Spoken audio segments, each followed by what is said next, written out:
to my channel. I'm Emma. Today I will be doing the mid-year book freakout for 2020. I actually can't believe that it has been a year since I did the last one. It has gone extremely quick. That means also that I have been on YouTube now for a year. That's gone super quick. I'll be going through all the 13 questions. I have it here because you know what I'm like. So let's get started. The first one is best book you have read so far this year. That would have to be The Switching Hour by Damaris Young. It follows a young girl called Amia, and she lives in a small, desolate village with her grandma and her younger brother. There is a mysterious beast that lurks called the Badico. One day her brother goes missing, and she goes on this massive quest to try and find him before this sickness sets in. It's a really, really good read. I'd highly recommend it. I read it as part of the May Believathon. This actually ended up getting a 5-star review. So far, I've already done 2 5-star reviews this year, and this is one of them. Best sequel you've read so far this year? A Court of Mist and Fury. My heart, guys, my heart. It broke me into 1,000 million pieces. But it's such a good book. It was such a good book. And last year when I did the mid-year book freakout, which I recently watched, I said that no one will ever take my heart away from Lucian and I will love him forever. I really, really do understand why he's so loved. I think I preferred the cabin scene, since that's just more. But yeah, it's by far the best sequel that I've read so far this year. It was quite a tie actually. I had to think of a load of other books that I've read so far. This ended up getting top end at shelf, all the way up there, priced high. Oh.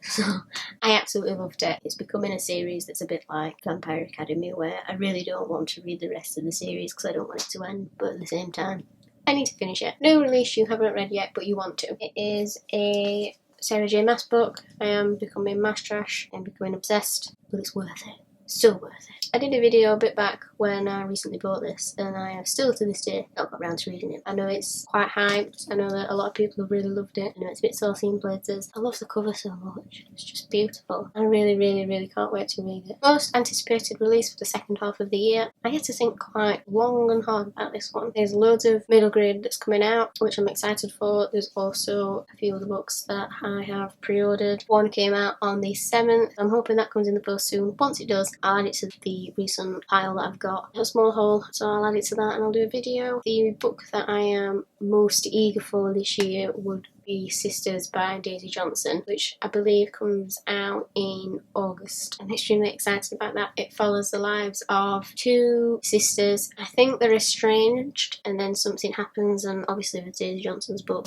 it's got so much like darkness in it and spooky and weird and fabulous as always. So I really can't wait to read that. I've not read into it much of what happens because I want it to be a surprise, I want it to be new. So should have also said, Damaris Young is also bringing a new book out. I believe it's coming out in November this year. Keeping Creatures. And I'm so looking forward to it because if it's anything like this one, I'll absolutely love it. Biggest disappointment? That would have to be, sadly, The Lost Magician by Piers Tody. I read this for the May Believathon. I think it had quite high expectations and stuff. I know a lot of people said they enjoyed it, but I didn't get on with it at all. There was so many similarities to other books, which isn't a bad thing. It's just that there was a massive similarity to The Lion, the Witch and the Wardrobe by C.S. Lewis. Personally, I don't like The Lion, the Witch and the Wardrobe.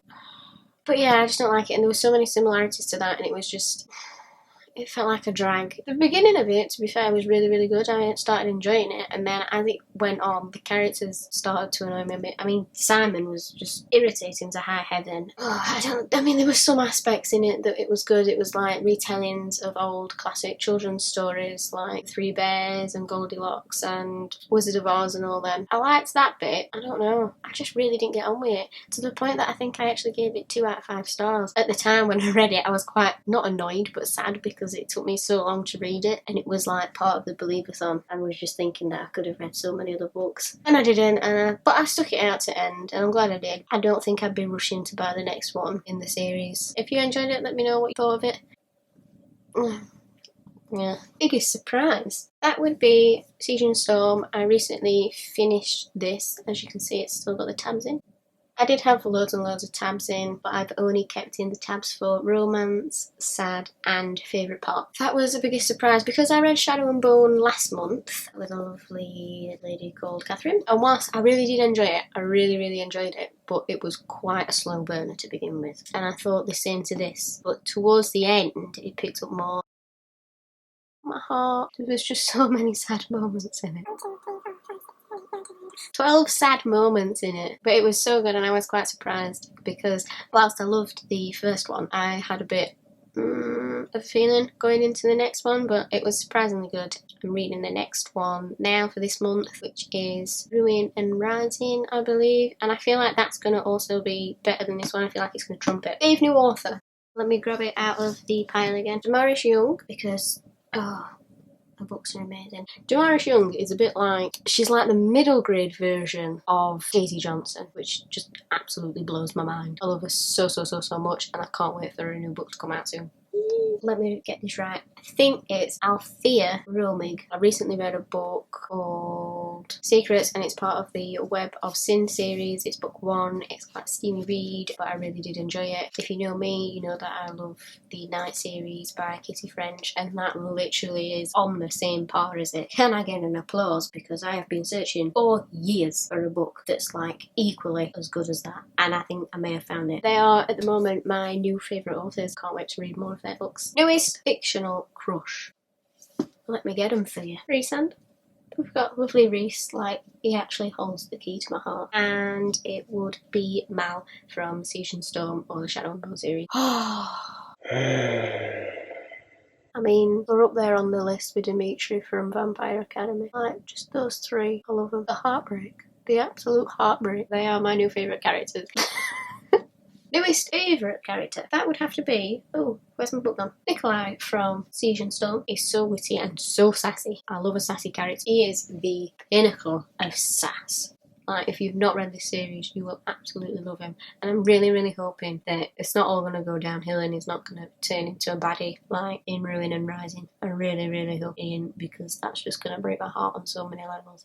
And I'm really not ready to hate him. He's my new favourite character and I absolutely love him. Book that made you cry. You know for a fact there's always got to be a Vampire Academy book within these videos, and that would be Blood Promise by Rochelle Mead.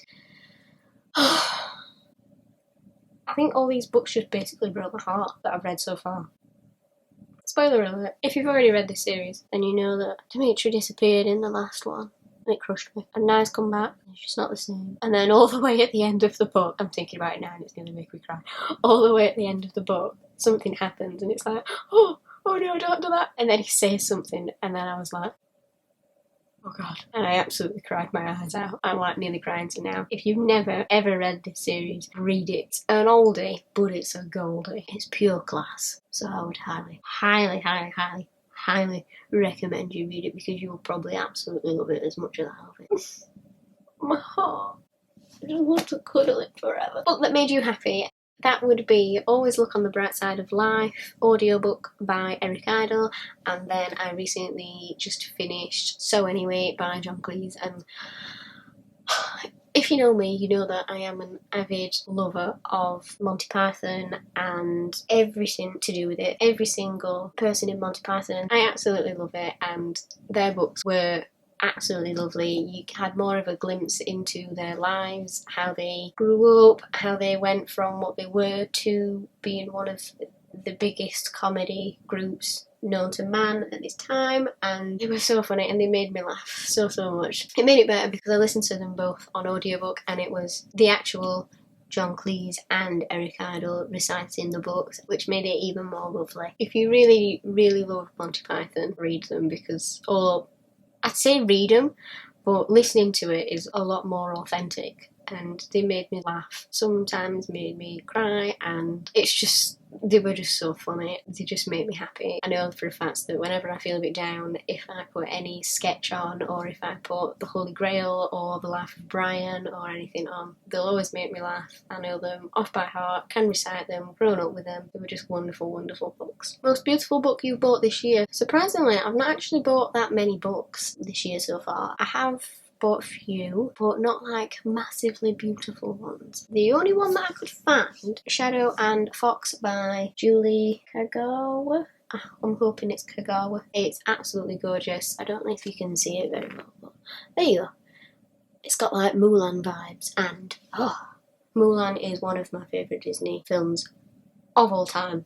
Like, she's such a heroine. So I've still not read it, surprise surprise, but I plan on reading it and I hope to get round to it by the end of the year. So I'm excited. What books do you need to read by the end of the year? Understatement of the year. I need to read The Institute, I need to read the ARCs that I've got on my Kindle, I need to read the rest of the Shadow and Bone series and the Six of Crows. I'd like to finish some ebooks that I've got. I need to finish Crescent City or start it. I want to get through all of the Amelia Fang books as well, which I'm hoping to be able to do when it gets to Believeathon in November. Oh, there's just so many books. There's so many books I need to get through. As you all understand and know, and you'll probably get that as well. So you all know what that's like. It's only a quick one, so I hope you've enjoyed it. I've done my best going through them, so hey-ho. Well, that's everything for now. If you've read any of the books mentioned, if you've got any thoughts, questions, please comment down below. I am on all social medias. Come find me. That's it for now, so I'll see you next time. Bye!